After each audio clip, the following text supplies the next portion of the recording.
Vamos a dar inicio con la sesión de videoconferencia. Ya nos retrasamos unos 10 minutitos, pero bueno, dimos oportunidad a que se integraran los que faltaban. Déjenme checar quiénes son los que están.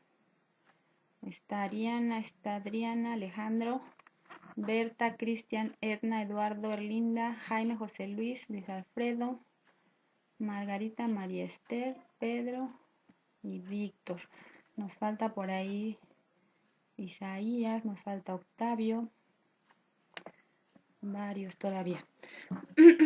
Pero bueno, vamos a dar inicio con la finalidad de terminar temprano. La sesión anterior nos fuimos un poquito más largo que la primera, pero trataremos de que esta vez nos estemos retirando máximo 10 y cuarto, 10 y 20, ¿de acuerdo?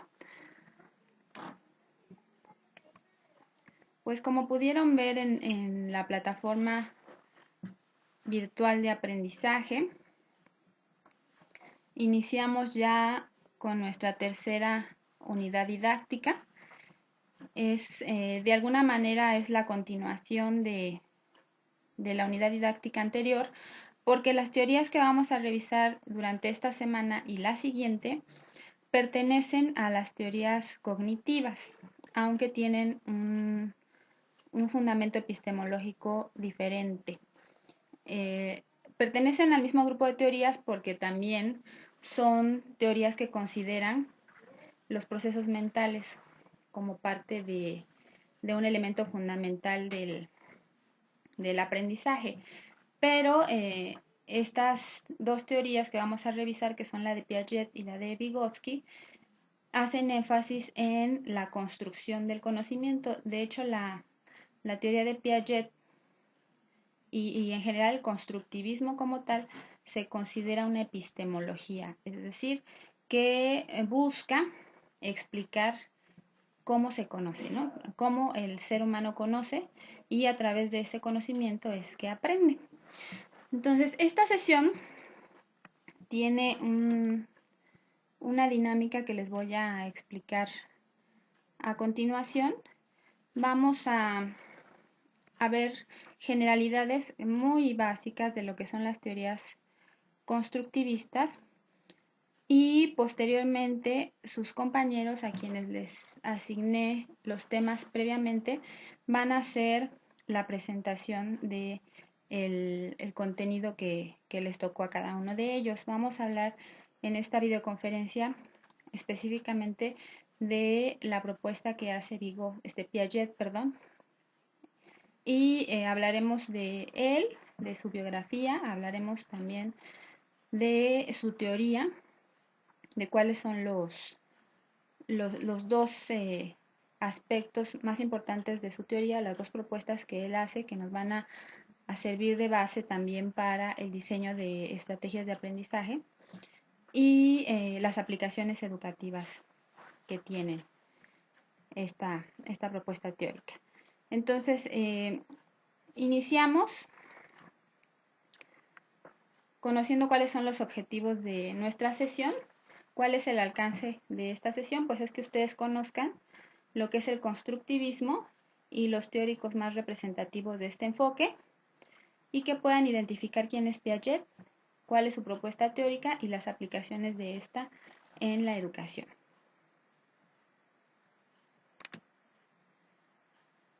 Bien, nada más para ubicarnos en dónde estamos con relación a nuestro módulo. Recordemos que estamos revisando las teorías del aprendizaje y la instrucción y que dentro de estas teorías vimos que había dos grandes grupos, las teorías conductistas y las teorías cognitivas.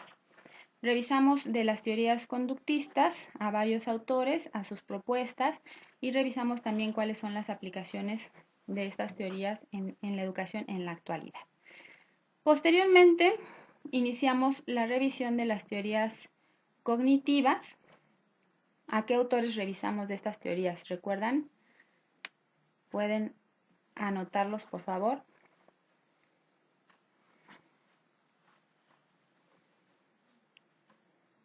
Ausubel y Brunner. Perfecto, Adriana. Muy bien. ¿Cómo se llama la teoría de Brunner.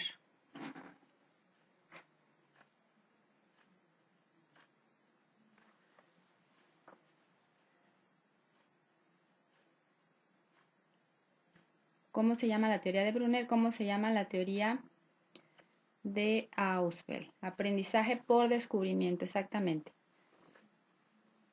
Y la de Brunner, la de Ausubel, la teoría del aprendizaje significativo. Exactamente. Muy bien. Muy bien. Entonces, revisamos esos dos teóricos, revisamos sus propuestas y vimos las aplicaciones de estas teorías, específicamente lo que es la elaboración de mapas conceptuales y la WebQuest como una estrategia que está sustentada en el aprendizaje por descubrimiento.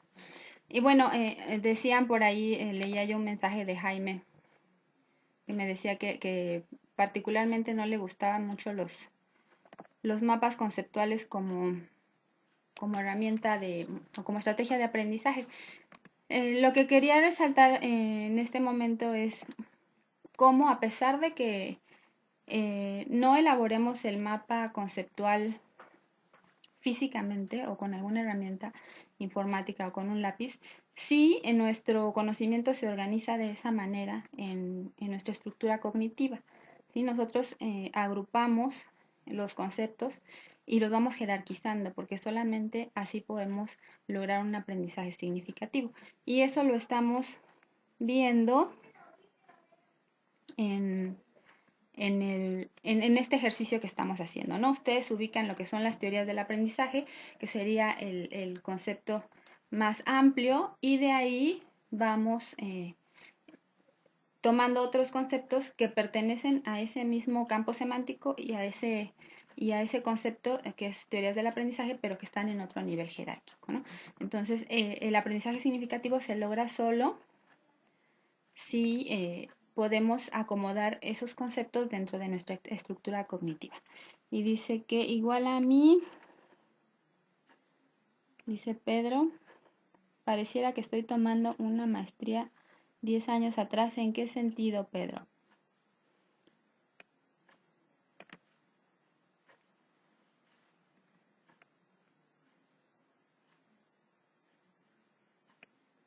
Con los cuadros. ¿Pero por qué?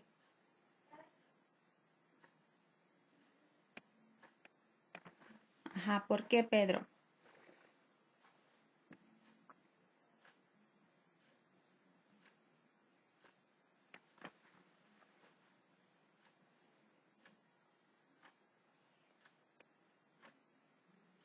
Ajá. Pues qué bueno, porque fíjate que el primer contacto que tuve con los mapas conceptuales como tal fue en la maestría. Y, en la maestría realmente aprendí a hacer un mapa conceptual como era, ¿no? Yo eh, tenía una concepción equivocada de lo que era un mapa conceptual. Lo hacía a veces como si fuera un organigrama, ¿no? Entonces, pues qué bueno que tú tuviste esa posibilidad de ver en ese momento el uso que tenían estas estrategias. Fíjate, dice Víctor, yo nunca hice un mapa conceptual en la universidad. Así es, ¿no? Y bueno, finalmente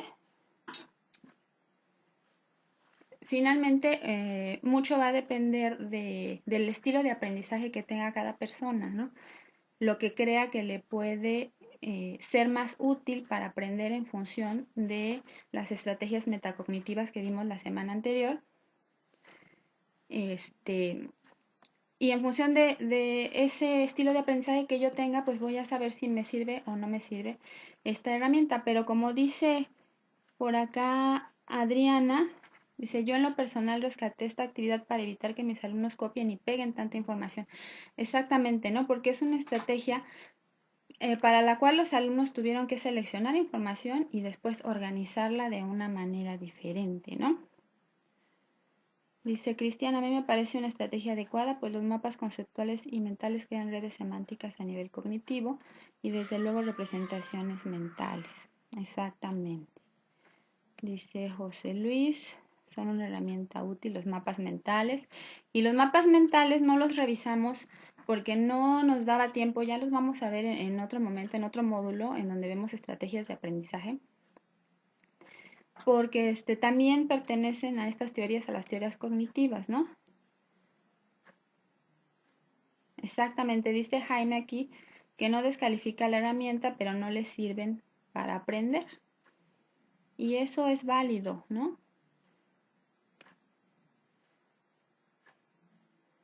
Pero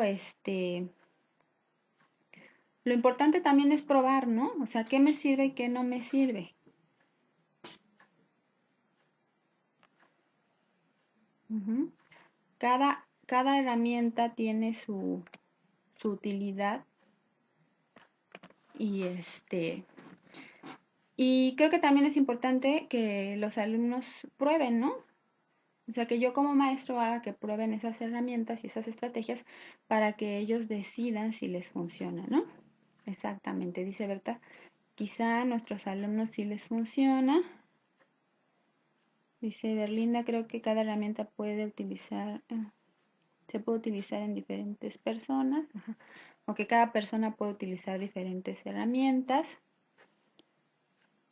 Dice Cristian que depende del estilo de aprendizaje. Ajá, exactamente, ¿no? Pero es importante conocerlos, ¿sí? Y conocer realmente qué es un mapa conceptual, porque a mí déjenme decirles que a mí me ha tocado entrar a grupos en donde están dando clases maestros de psicología, que se supone que son maestros que están más facultados en ese sentido, y me ha tocado ver que dejan que están haciendo sus alumnos aparentemente un mapa conceptual y cuando ves el producto que hicieron te das cuenta de que no están haciendo un mapa conceptual. Entonces la instrucción también estuvo mal dada, ¿no? Y la evaluación incluso de la evidencia pues estuvo mal hecha porque no se está evaluando realmente un mapa conceptual. Entonces es importante que nosotros como docentes sepamos qué son, les enseñemos a nuestros estudiantes y que ya ellos decidan o identifiquen si les son útiles o no. Así es, como dice Esther, hay que ver cuáles nos funcionan y cuáles no. Así es. Muy bien, pues entonces continuemos. Así es. Ahora también hay que decir que este tipo de herramientas son útiles para el aprendizaje de un tipo de contenidos en particular, ¿sí? Que si estamos hablando de contenidos procedimentales, pues no son la herramienta más adecuada.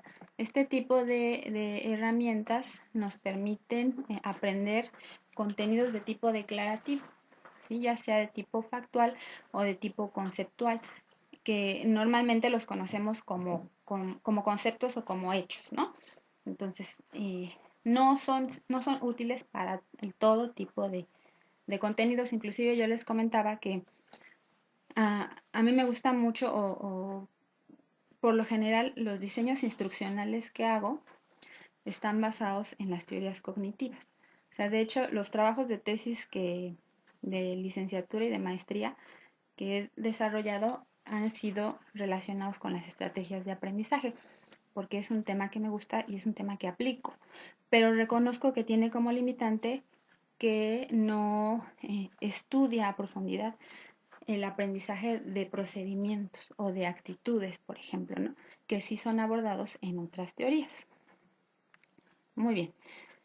Entonces, regresando a nuestro esquema, decíamos que en las teorías cognitivas abordamos dos autores, Ausubel y Brunner, y ahora nos vamos a centrar en el estudio de las teorías constructivistas que pertenecen a este grupo de las teorías cognitivas. Y se preguntarán, ¿por qué aparece Ausubel aquí en el grupo de las teorías constructivistas. ¿Por qué creen que lo haya yo ubicado acá si lo habíamos estudiado ya la semana anterior dentro de las teorías cognitivas?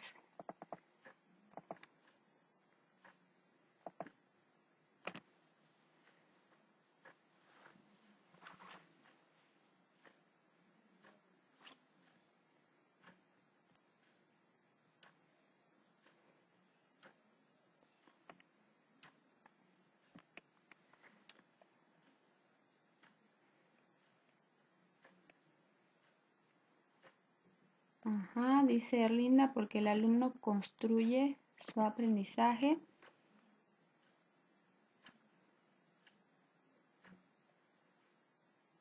Ajá, porque construye el conocimiento. Ajá, dice Eduardo, porque su teoría se basa en el aprendizaje a partir de lo que ya conoce. Ok, pues sí.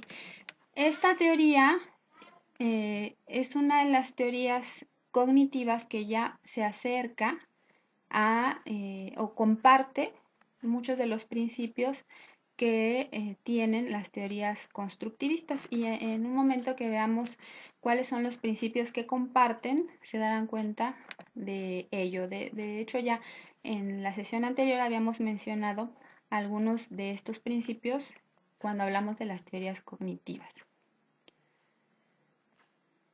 Bien, ¿cuáles son los principios que comparten las teorías constructivistas? Bueno, uno de ellos es el aprendizaje, no es un proceso pasivo. ¿Se acuerdan que en las teorías conductistas se hablaba del aprendizaje como un proceso pasivo, sobre todo de parte del alumno, que se consideraba un recipiente de información? Acá las teorías constructivistas dicen que es un proceso activo de construcción de significados. Y otro principio, los conocimientos previos del aprendiz son fundamentales para el aprendizaje de nuevos contenidos, que de hecho lo mencionaban por aquí. Margarita, Eduardo.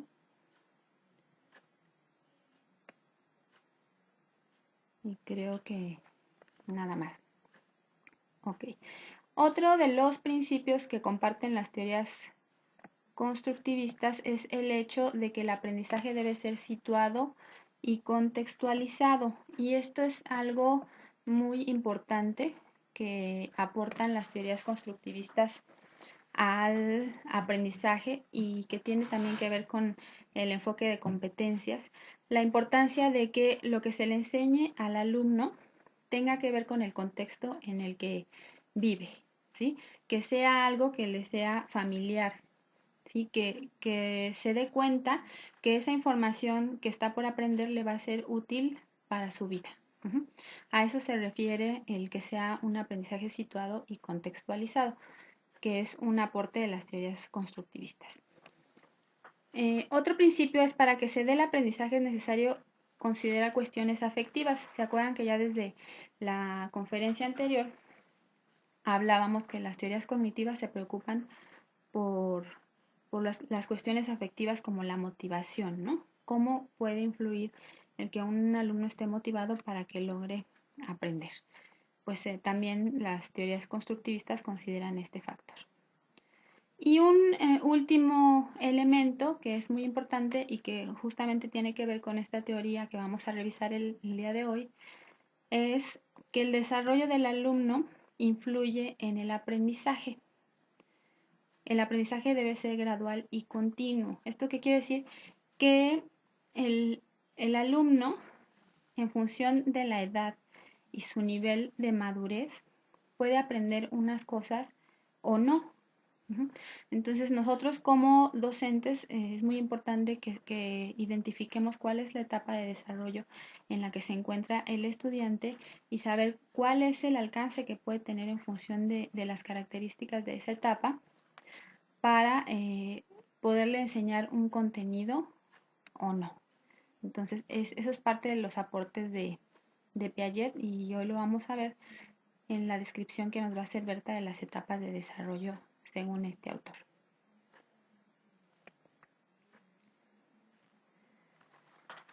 Y vamos a revisar en esta y la siguiente semana estas dos teorías en las que son dos enfoques, aunque los dos teóricos son constructivistas, cada uno de ellos tiene una forma de ver el aprendizaje. En el caso de Piaget, define al aprendizaje como una actividad interna y personal. El aprendizaje se da a base de procesos internos que lleva a cabo el alumno para conocer el medio en el que vive. Y en el caso de Vygotsky, él tiene una concepción del aprendizaje como una actividad social. O sea, para él, las personas no podríamos aprender si no estuviéramos en contacto con otras personas.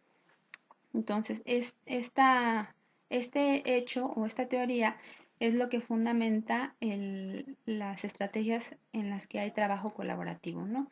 Que tienen que ver con el diseño instruccional de los cursos que ustedes están haciendo o de los cursos que pudieran hacer posteriormente, ¿no? El fundamento de las actividades colaborativas y las actividades en grupo es Vygotsky. Y también lo vamos a revisar, pero lo vamos a revisar la siguiente semana.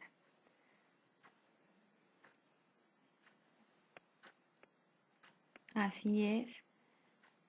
Dice Víctor, da importancia también a las instituciones sociales y un elemento fundamental para el aprendizaje según Vygotsky es el lenguaje, ¿no?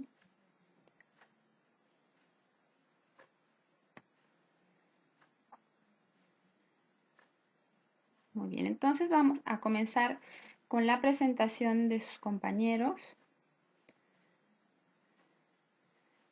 Y en esta presentación nos vamos a enfocar en revisar quién es Piaget.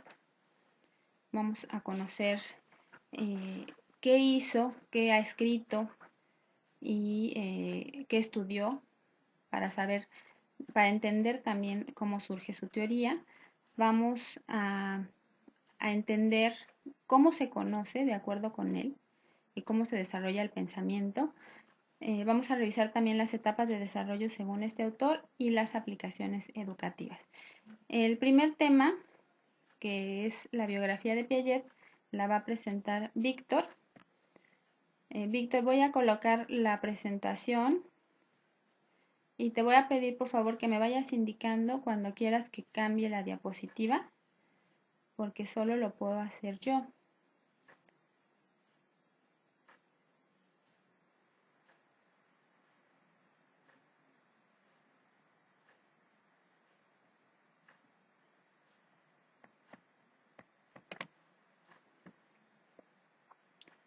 Listo, te dejo entonces la cámara y el micrófono para que hagas tu presentación.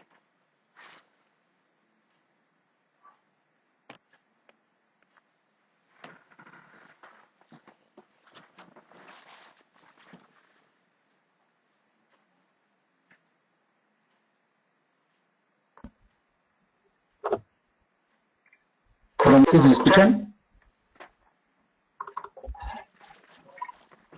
¿Me escuchan bien? Muy buenas a todos compañeros, espero que se encuentren muy bien. Bueno, pues ya estamos aquí listos para la presentación. En esta ocasión me tocó distorsionado. Permítanme un momentito. ¿Los demás me escuchan bien? Déjenme bajar un poquito el volumen. ¿Me escuchan mejor?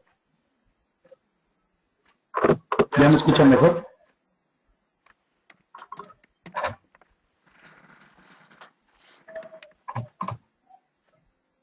Ok, vamos a iniciar rápidamente. Bueno, a mí me tocó explicar la biografía de Jean Piaget. Vamos a iniciar con el cambio de diapositiva, por favor.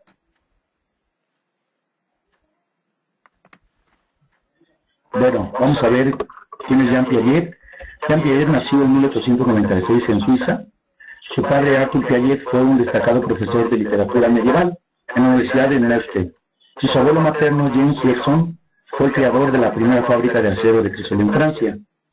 A partir de 1919 inició su trabajo en instituciones especializadas en psicología de Zúrich y París, donde desarrolló su teoría sobre la naturaleza del conocimiento. En 1923 contrajo matrimonio con Valentin Chepney, con quien tuvo 3 hijos. Después de una vida de logros académicos y grandes aportaciones a la psicología y la educación, fallece en Ginebra en 1980. Aquí hay un comentario también que puedo hacer al margen. Aquí nos comenta que tuvo 3 hijos. La presencia de sus hijos fue muy importante porque él, muchas investigaciones que realizó fue a través de la observación de sus hijos. Podemos cambiar la diapositiva, por favor.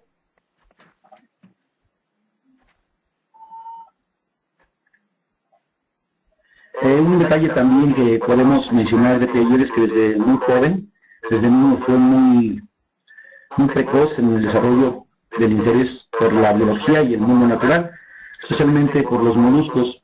A los 11 años, mientras cursaba sus estudios en el Instituto Latino de su ciudad natal, redactó un estudio referido a cierta especie de gorrión albino y luego escribió un tratado de malacología durante sus estudios medios. La malacología es una rama de la zoología que se encarga de estudiar moluscos. Al parecer estaba obsesionado con este tipo de organismos, tanto así que podemos cambiar la diapositiva.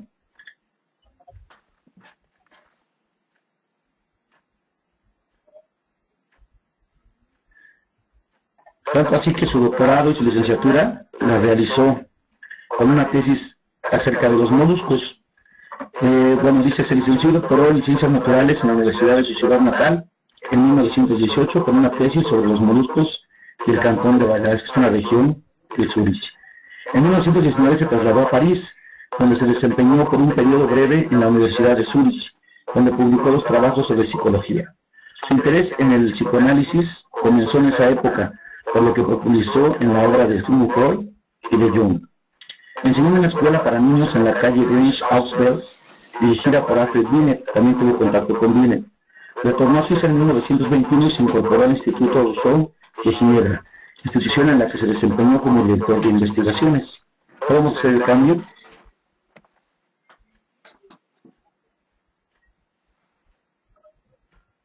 A partir de 1936 fue nombrado director del Buró Internacional de la Educación de la UNESCO. Publicó varios estudios sobre psicología infantil y basándose fundamentalmente en la detallada observación del crecimiento de sus hijos, elaborando una teoría de la inteligencia sensoriomotriz. En 1955, Piaget creó el Centro Internacional para la Epistemología Genética de Ginebra, el cual dirigió hasta su muerte en 1980. En la psicología de la inteligencia, en 1947, Piaget recopila las clases impartidas en el Colegio de France durante el año de 1942, resumiendo allí sus investigaciones psicogenéticas de la inteligencia. Trabajó con el matemático sudafricano Seymour Papert en la Universidad de Ginebra desde 1959 hasta 1963. Posteriormente surgió la teoría constructivista del aprendizaje de su autoría. Finalmente fallece en Ginebra en 1980. Hay unos datos también importantes. Como habíamos dicho, enfocó sus estudios sobre todo en los niños, y entre 1926 y 1969 creó muchas obras. Entre ellas están la representación del mundo en el niño, el lenguaje y el pensamiento del niño, el juicio y razonamiento del niño, el criterio moral del niño, el nacimiento de la inteligencia en el niño, desarrollo de la noción del tiempo, la formación del símbolo en el niño, la psicología de la inteligencia, memoria e inteligencia y psicología y pedagogía. Como podemos ver, tuvo muchas aportaciones para la psicología y también el ámbito educativo de ahí extrajo sus conocimientos para poder aplicarlos. Sería todo, gracias. Buenas noches, compañeros.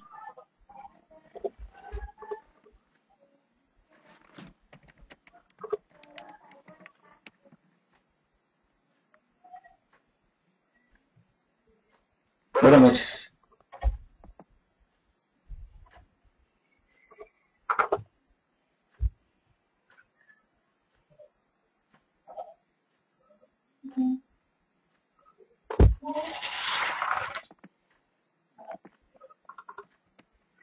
Ok, entonces dejo la cámara.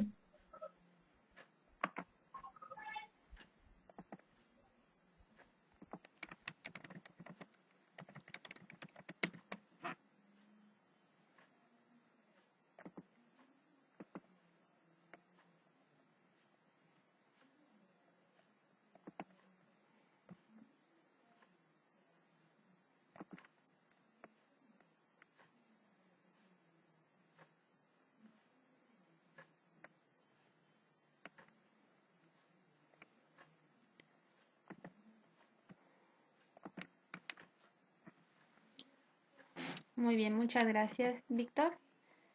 Sí, continuamos con Jaime, que nos va a hablar de cómo explica Piaget el desarrollo del pensamiento en el niño. Adelante, Jaime. También me indicas, por favor, en qué momento cambio la diapositiva.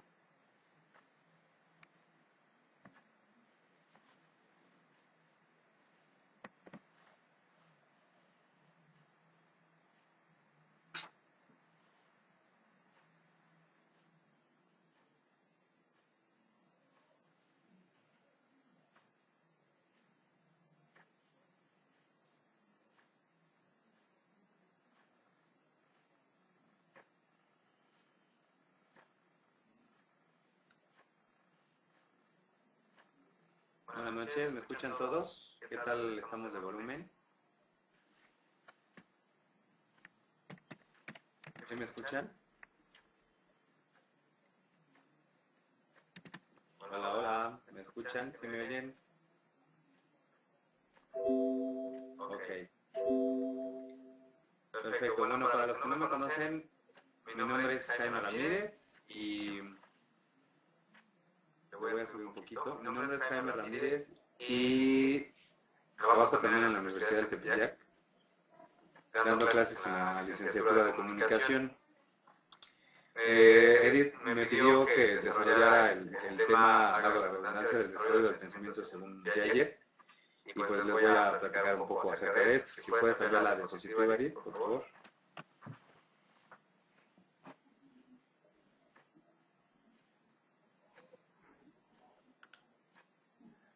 Bueno, para empezar, y esto es un poco de lo que nos dijo Edith en la introducción al tema hace rato,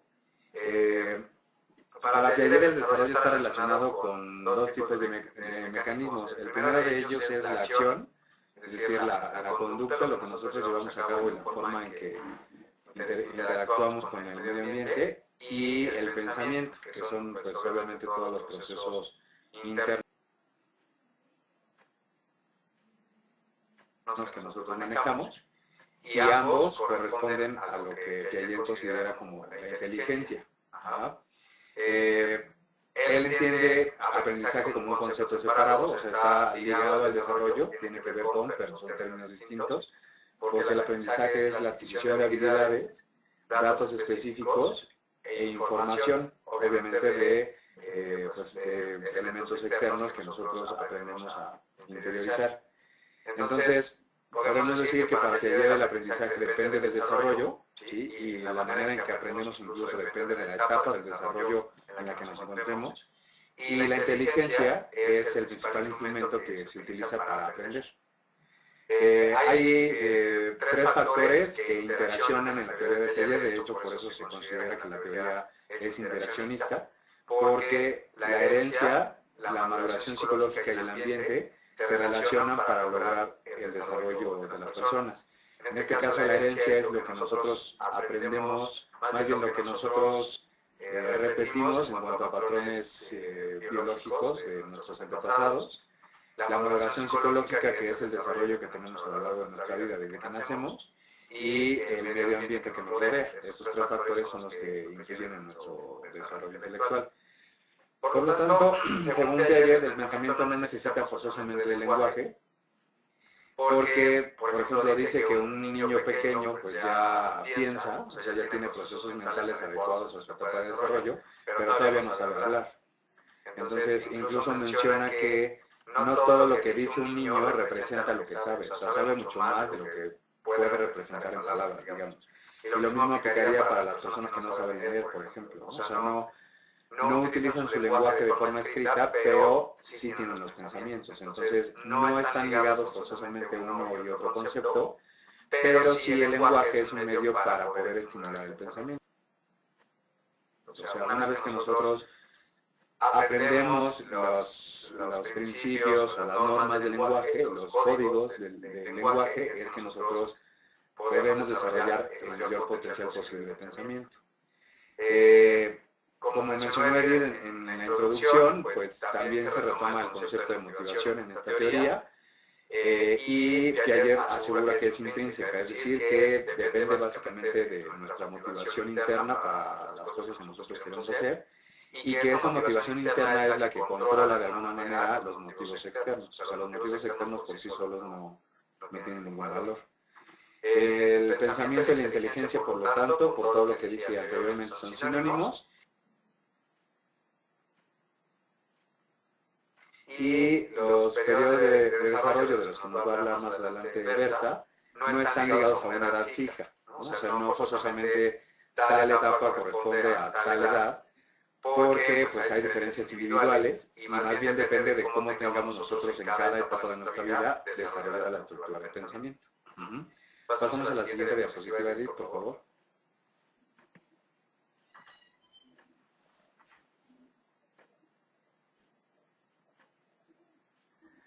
Bueno, entonces, para Piaget los factores de cambio en el desarrollo del pensamiento son básicamente 4.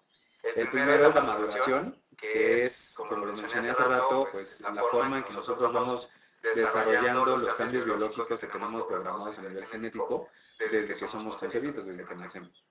El segundo factor es la actividad, que es la necesidad que todos nosotros tenemos de actuar frente al entorno que nos rodea y aprender de este, interiorizar todo el conocimiento que el entorno nos da.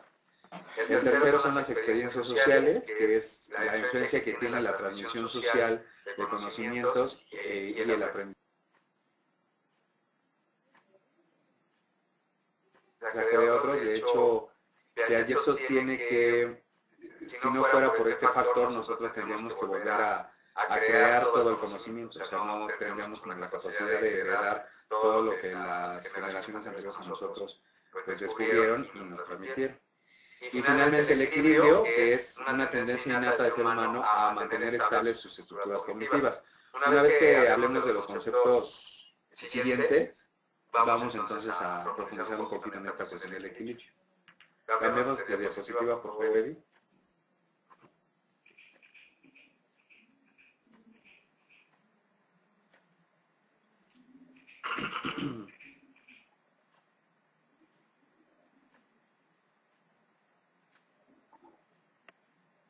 Bueno, ahí hubo un problema con el tamaño de la letra. Estos dos son los principios del desarrollo del pensamiento según Piaget. Y el primero es la organización. Él considera que estos dos conceptos forzosamente tienen que estar para que se dé el proceso del pensamiento. El primero es la organización, que es la predisposición que nosotros como seres humanos tenemos a integrar procesos de pensamiento en estructuras determinadas. Hace un momento que yo externaba o más bien repetía mi comentario en el foro acerca de que a mí no se me dan los mapas conceptuales, como que no hago clic en ellos. Y Edith decía que pues aunque no los hagamos de forma gráfica, pues los tenemos en la cabeza, ¿no? Entonces, creo que a eso se refiere el término esquemas que utiliza Piaget en su teoría, porque él asegura que nosotros tenemos representaciones mentales en forma de esquemas a través de las cuales nosotros organizamos la información que adquirimos del exterior. Y el segundo concepto es la adaptación, que es la tendencia a ajustar estas estructuras mentales, estos esquemas y conductas a las exigencias del ambiente. Es decir, nosotros tenemos esquemas que tienen que ajustarse a lo que el medio exterior pues nos exige, porque aquí está, digamos, la presencia del concepto de conocimiento previo, ¿no? O sea, nosotros tenemos conocimientos que finalmente ya traemos y que cuando vamos a aprender algo nuevo tiene que ajustarse ese nuevo conocimiento al esquema que ya traemos. Ambos conceptos son inseparables y son complementarios dentro del proceso de pensamiento. Cambiemos de diapositiva, Edith, por favor.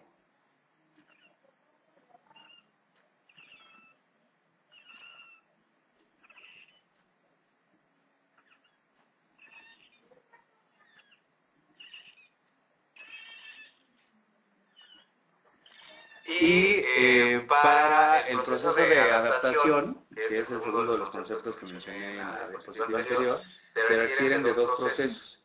El primero, según Piaget, se llama asimilación, que es utilizar los esquemas que ya traemos, los de los conocimientos previos, para dar sentido a los eventos del mundo y al nuevo aprendizaje.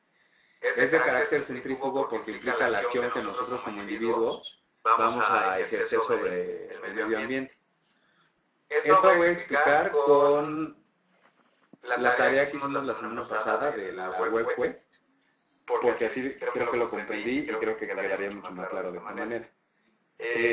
Cuando entré a la WebQuest para elaborarla, una vez que ya tenía definido de qué la iba a hacer y demás, pues yo quería integrar imágenes en mi tarea, ¿no? Pero no podía, o sea, la integraba de la forma tradicional, es decir, el conocimiento previo a mí me indicaba que yo podía cortar y pegar una imagen, pues como tradicionalmente se hace, ¿no? O sea, seleccionar con el botón del mouse el copiar y luego el pegar dentro del espacio del texto. Pero cuando yo le daba vista previa, no se veía la imagen, o sea, se veía una cruz. Entonces, el conocimiento previo, el esquema previo que yo traía, no trataba de ejercer una acción sobre el medio, pero no podía. Entonces aquí es donde aparece el segundo proceso, que es la acomodación, que es transformar los esquemas existentes, los previos, para dar sentido a nuevas situaciones. Al contrario al anterior, es de carácter centrípeto, porque implica la acción del medio sobre el individuo. Entonces, siguiendo con mi ejemplo, pues ya que no podía meter la imagen de la manera tradicional, pues tuve que hacer que el medio, es decir, en este caso la página de la WebQuest, influyera sobre mi conocimiento para cambiar el esquema que yo traía. Entonces le empecé a buscar a la página y encontré precisamente que hay pues dentro del editor de texto, pues hay un icono que nos ayuda a meter imágenes, pero tienes que poner el URL para lograr ver la imagen. Entonces, esa era una forma que yo desconocía de integrar una imagen a un procesador de texto, pero el medio, en este caso la página, influyó sobre mí para cambiar mi esquema de pensamiento. Y entonces, a través de la aplicación de ambos procesos, es que se alcanza el estado de equilibrio en el ser humano. Con esto cierro mi explicación, porque finalmente Piaget lo que dice es que cuando nosotros desconocemos algo o cuando hay una confrontación entre la información vieja y la información nueva, entramos en una etapa de desequilibrio, ¿no? Como de conflicto, porque desconocemos algo, porque necesitamos cubrir esa necesidad de alguna manera. Entonces, para Piaget, el aprendizaje está dirigido a lograr el estado de equilibrio. En el ejemplo de la WebQuest, pues yo me pasé un buen rato tratando de incluir la imagen a mi manera y no podía, entonces estaba en una situación de conflicto, estaba totalmente desequilibrado. Cuando por fin logré que el medio influyera sobre mi esquema anterior, logré meter la imagen y entonces recuperé el equilibrio y logré terminar la tarea. Espero que con esta explicación haya más o menos quedado clara la parte básica de la teoría de Piaget con respecto al desarrollo del pensamiento.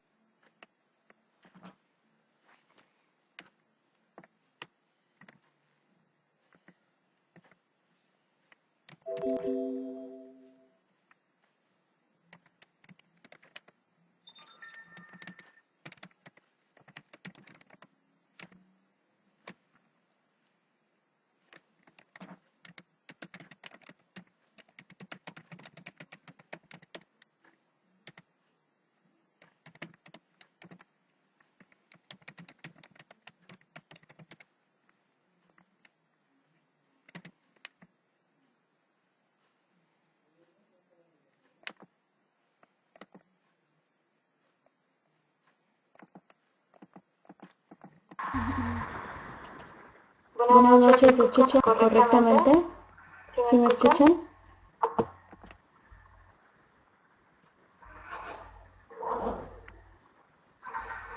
Ok, pues vamos a empezar. Bueno, ahora con lo que nos dijo Jaime, yo creo que va a ser más sencillo entender esto de las etapas del desarrollo, sobre todo porque nos explicó los principios sobre los cuales se van basando cada una de estas etapas. Piaget observó estas etapas muchas veces en el desarrollo de sus hijos. Conforme iban creciendo también sus hijos, él iba haciendo experimentos con ellos mismos. Ok, la siguiente, por favor.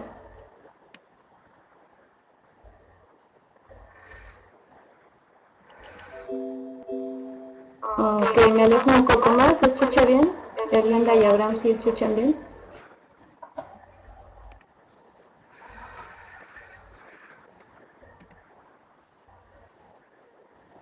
Ok, Pedro, ¿se escucha? Muy bien.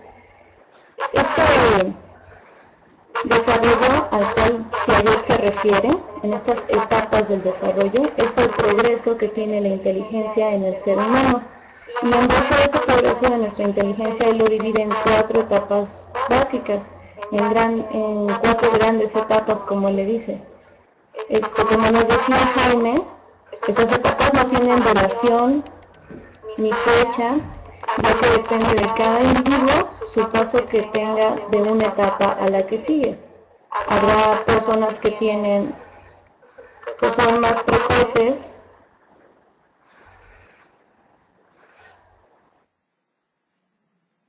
¿Ahí se escucha bien? Ya bajé el volumen.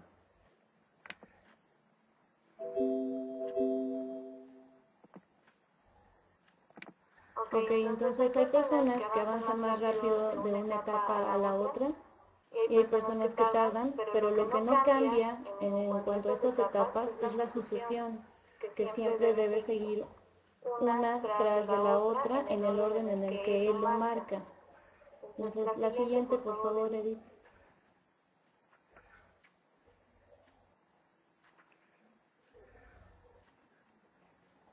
El orden que él nos marca para las etapas es el siguiente: la sensoriomotriz, como número 1, la preoperacional, la operacional concreta y por último la operacional formal también. Son el orden que tiene cada una de estas etapas. Ahorita vamos a hablar primeramente de la sensoriomotriz. Vamos a la siguiente, por favor.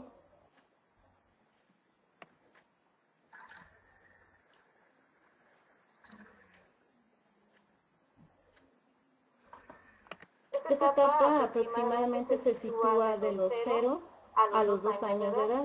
Recordemos que no es una regla esto de que a los 2 años ya se cambie de esta etapa, es dependiendo de cada individuo. Se llama de esta manera porque se basa en lo sensorial y en la motricidad. Entonces el niño comienza a ver, oír, tiene que moverse, tocarse, saborear, y estos procesos los lleva de manera repetitiva. O sea, ese es su día a día de niño, conocerse. En este periodo se desarrolla la permanencia del objeto y el comienzo de la lógica. Nos dice aquí la adquisición de la conducta orientada a metas. Y aquí vi un ejemplo muy simpático, porque él hablaba de su hijo. Él le escondía a su hijo de 1 año y medio aproximadamente, le escondía el juguete debajo de la almohada. Entonces la meta del niño era obtener su juguete, por ejemplo, ¿no? Entonces, ¿qué hacía el niño? Caminaba hacia el juguete, aventaba la almohada y lo obtenía. A este tipo de cosas él se refiere en base a esa meta que se quiere alcanzar. Al igualmente, pues el niño comienza a desarrollar su memoria, su pensamiento, y pues es una inteligencia, como él dice, práctica. No se reflexiona en lo absoluto. Ok, la siguiente, por favor.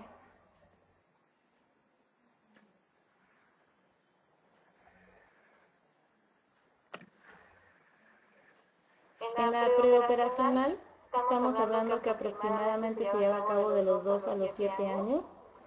En este tipo de etapa, el niño ya está en una realidad completamente diferente a la anterior.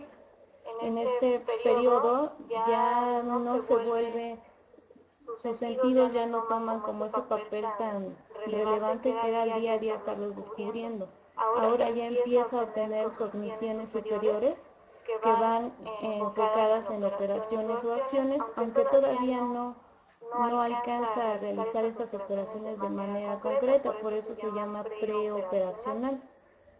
¿Sí? Estas operaciones a las que se refiere Piaget son operaciones mentales, que son las que van haciendo el progreso de la inteligencia. Entonces, en esta etapa de los 2 a los 7, pues el niño comienza a hablar.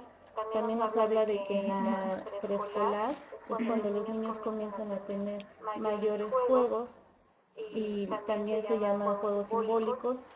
Y aquí pues los niños tienen complicaciones, nuestra inteligencia en ese periodo se complica cuando alguien llega y nos dice otra cosa que no sea la que nosotros pensamos. Entonces no hay una capacidad para aceptar un punto de vista diferente. Entonces aquí tenemos abajo en negritas, puse algunos de los conceptos principales: pensamiento representacional, conceptos numéricos y teorías intuitivas. En este último de teorías intuitivas, por ejemplo, nos habla de que dentro de uno de sus experimentos, él le pregunta a un niño cómo nace un árbol. Entonces los niños comienzan a inventar y los niños no saben la diferencia entre las cosas que son animadas y los objetos. Entonces el niño empieza a crear una historia que no tiene quizá coherencia con lo que es real, con lo que nosotros podemos ver. Por eso es que ya comienza en una etapa preoperacional, ya es capaz de visualizar de otro modo las cosas. Siguiente, por favor.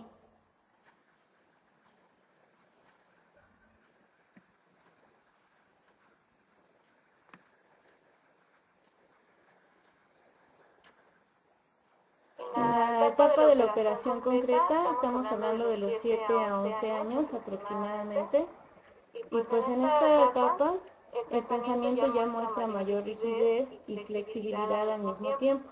Ya comenzamos a aceptar que hay diferentes puntos de vista. Ya se entienden las operaciones en estos procesos mentales que hablábamos hace rato, que se puede rehacer y que también se puede negar de manera mental. Se puede devolver a su estado original un estímulo, es lo que nos dice. En este tipo de pensamiento ya nosotros podemos hacer seriaciones, que es, por ejemplo, si nosotros ponemos a un niño a que acomode unos palitos por tamaño, ya él es capaz mentalmente de organizar ese proceso, de ver las alturas que tienen destinados los palitos para cómo acomodarlos.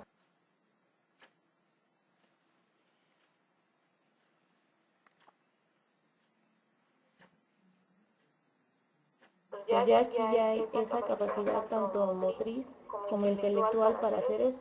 También nos habla de la clasificación y de la conservación, que en esta etapa surgen y que ya van poco a poco mejorando con el tiempo. Siguiente, por favor.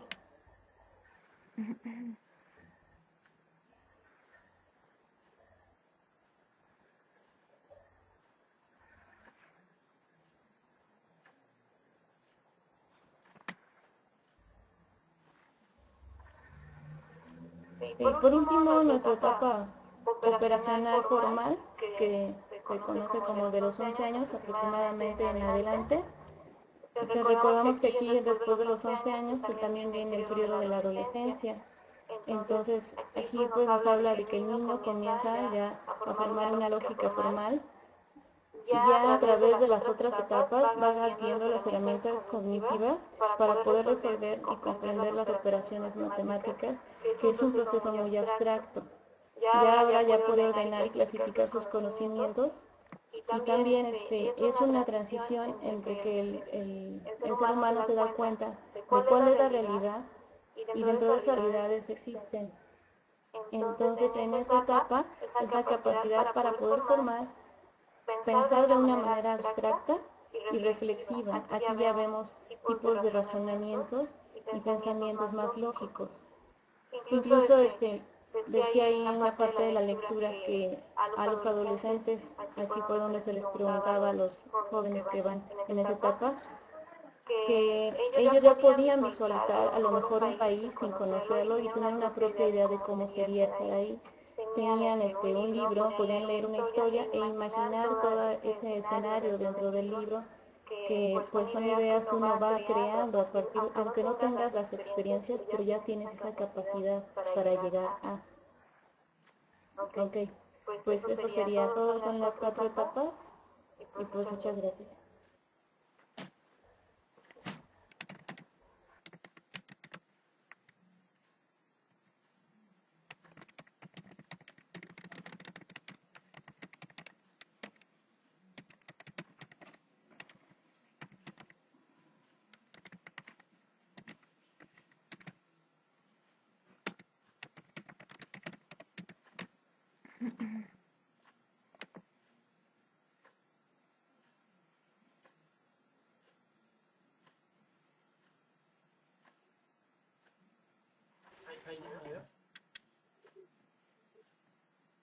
Bien, voy a esperar a que coloquen las diapositivas.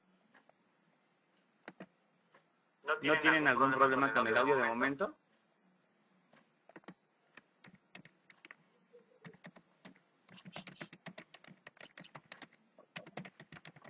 Ok, perfecto. Veo que la mayoría ya me escucha bien. Vamos a revisar las aplicaciones de la teoría de Piaget en la educación.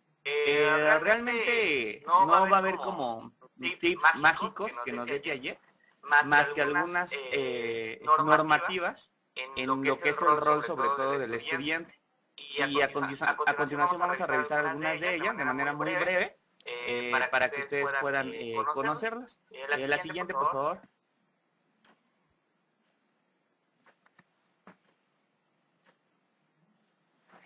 Bien, recordaremos primeramente cuál era la intención de Piaget sobre el estudio del aprendizaje, y él quería hacerse siempre una pregunta clave a partir de su teoría llamada teoría genética.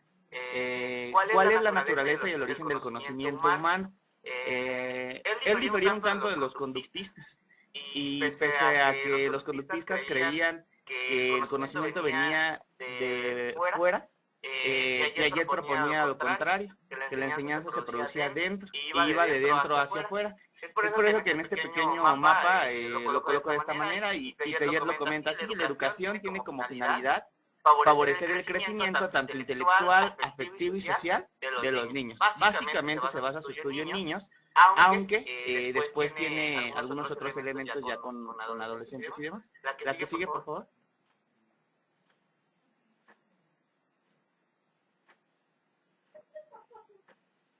Muy bien, según Piaget, estos son algunos de los puntos que pueden tener a favor a la acción educativa como tal. Y número uno es favorecer los procesos constructivos personales.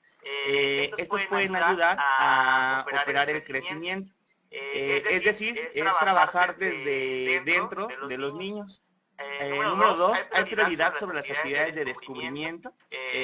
Más que darle todo a los niños para poder que ellos aprendan, es dejarlos que ellos exploren y puedan ir construyendo su conocimiento. Y finalmente se promueven las interacciones sociales horizontales, es decir, que aquí el profesor como tal no tiene una jerarquía, sino viene siendo el rol de un guía como tal, y también trabaja mucho lo que son los equipos, los pares.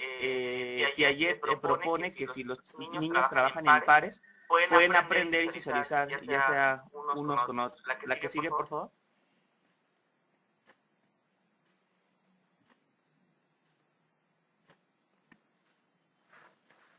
Bien, vamos a ver 10 principios generales sobre el pensamiento piagetiano, sobre el aprendizaje aplicados a la educación. Número uno, los objetivos pedagógicos que se deben proponer van a partir de las actividades del alumno. Es decir, aquí el profesor no se plantea tanto lo que él quiere lograr de manera personal, sino lo que quiere lograr con sus estudiantes. Es decir, cada docente debe actuar respecto a lo que el alumno quiere que construya. Número dos, los contenidos no son los fines, son instrumentos al servicio del desarrollo. Esto es claro porque de repente como maestros queremos llegar a pensar como tiene que aprender este concepto. Sin embargo, Piaget nos comenta que como tal no es así, sino simplemente el poder aprender es una forma de construir todo lo que viene alrededor del niño. Número tres, el principio básico de la metodología es la prioridad sobre el descubrimiento. Ya lo habíamos comentado anteriormente. Es muy importante que los niños comiencen a explorar y a descubrir por sí mismos. 4, el aprendizaje es un proceso constructivo interno. Aquí destaca mucho el rol principal del estudiante, más que el del profesor. Él es el protagonista en este proceso de enseñanza-aprendizaje. Número 5, el aprendizaje depende del nivel de desarrollo del sujeto. Aquí es muy importante porque se tiene que detectar o hacer un diagnóstico en qué fase está cada uno de los alumnos, porque ya como nos había comentado nuestra compañera anteriormente, pese a que hay rangos de edades, no son estrictos. Es decir, puede ser que un niño tenga a lo mejor ya 7 años, pero no ha logrado llegar a las operaciones concretas como tal. Es por ello que el docente debe hacer un diagnóstico de en qué fase está y cómo puede ayudarle a poder saltar o dar el brinco a la siguiente fase del desarrollo. La que sigue, por favor.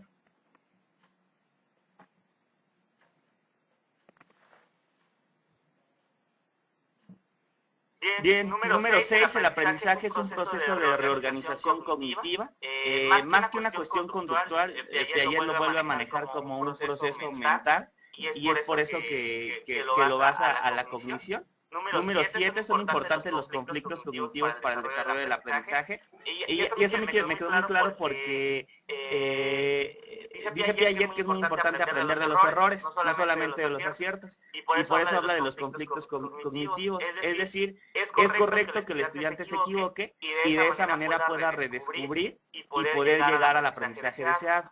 Número 8, la interacción social favorece el aprendizaje. Vuelvo a repetirlo, es el trabajo en pares, trabajo en equipo, trabajo profesor-alumno, pero no el profesor como el que sabe todo, sino como un guía únicamente. Número 9, la experiencia física facilita la solución de problemas. Mucho tiene que ver con la parte de las competencias del saber hacer, de no solamente dejarlo toda a la parte teórica, del descubrimiento de trabajar con cuestiones inclusive tangibles para que puedan explorar de manera física estos elementos. Y finalmente la cooperación, colaboración y el intercambio de ideas es prioritario. A esto le llamaba aprendizaje interactivo, es decir, nuevamente conocer de los demás. Y bueno, vamos a la última diapositiva.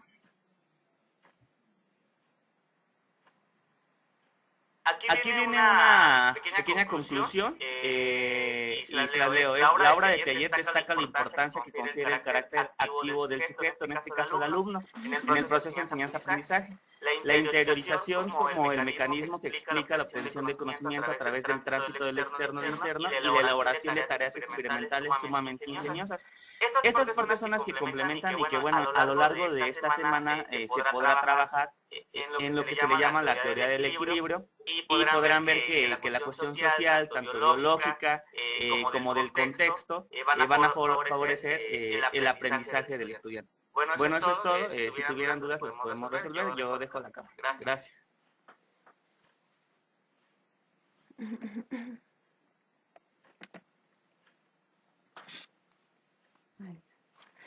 Bueno, pues muchísimas gracias a los 4 compañeros que nos hicieron favor de explicarnos.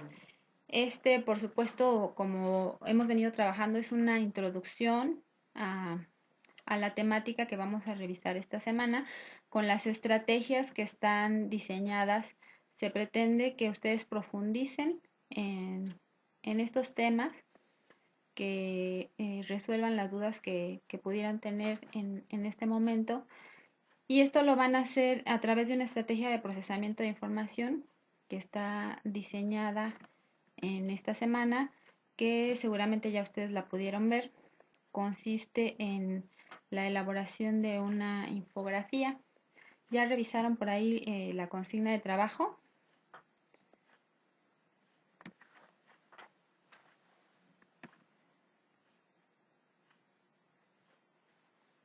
Sí. Es una investigación documental en línea que tienen que hacer. Posteriormente, aplicar sus estrategias de procesamiento de información para finalmente elaborar como evidencia la infografía. Dice Jaime que tiene dudas. ¿Qué pasó, Jaime? Coméntame.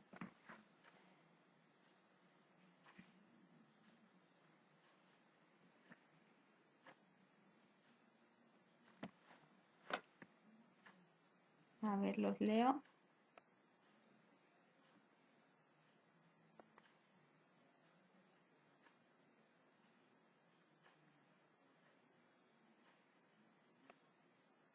Ajá. Sí, Jaime. ¿Qué duda tienes?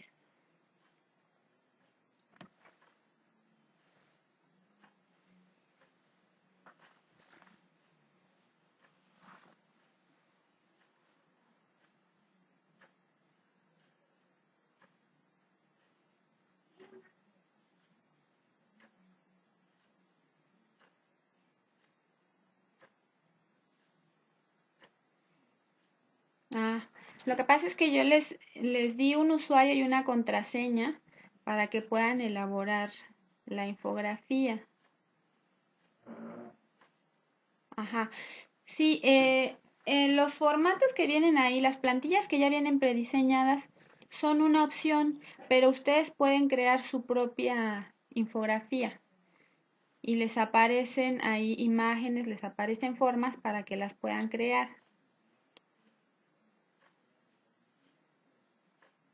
En la misma página, exactamente. Así como cuando hacemos un PowerPoint, en que nos da la opción de usar una plantilla o usar una en blanco, también está la opción de crear una en blanco y nosotros ir construyendo nuestra propia infografía. Dice, la infografía es por cada pregunta o todos en una sola. Todos en una sola, por favor, Margarita. Si fueran muy necesarios, así que necesitaran dos, pues ya pues sería como que lo máximo que pudieran utilizar, pero la idea es que hagan un gran esfuerzo de síntesis. Por eso se les pide que sea en una sola, ¿no? Pero para que les permita, Jaime y a los demás, para que les permita crear su infografía, tienen que hacerlo con mi cuenta, ¿eh? Porque si no tienen una cuenta, si ustedes crean su cuenta, es una cuenta limitada. Y con la mía, no, con la mía pueden acceder a todas las herramientas que tiene la página.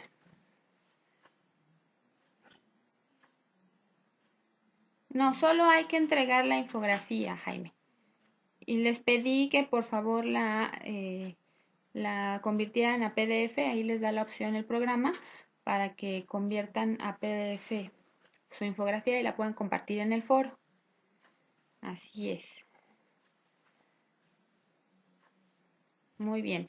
Por ahí hubo algunas dudas la semana anterior de cómo entregar, quienes están haciendo su blog, de cómo entregar su avance. Les decía yo que eso se los voy a revisar directamente en el blog, entonces es suficiente con que me envíen la liga en el primer avance para que yo lo pueda ir checando. ¿Sí? ¿Dudas, preguntas?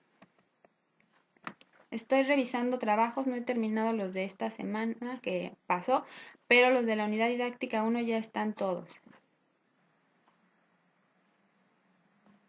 ¿Alguna otra duda? ¿Pregunta, aclaración?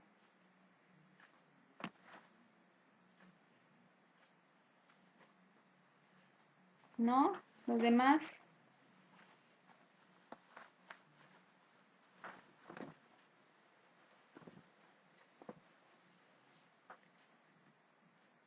Muy bien, pues entonces estamos en contacto a través de la plataforma. Berta dice que no entendió lo de la infografía. Ah, nada más que le pongas tu nombre para que se identifique de quién es cada una de ellas, porque como todos estamos trabajando en el mismo sitio, para que no por error vayan a tomar la plantilla de alguno de ustedes, ¿no? Y trabajar sobre ella. De acuerdo. Muy bien. Pues muchas gracias y nos vemos el próximo lunes. Y nos estamos leyendo en la plataforma.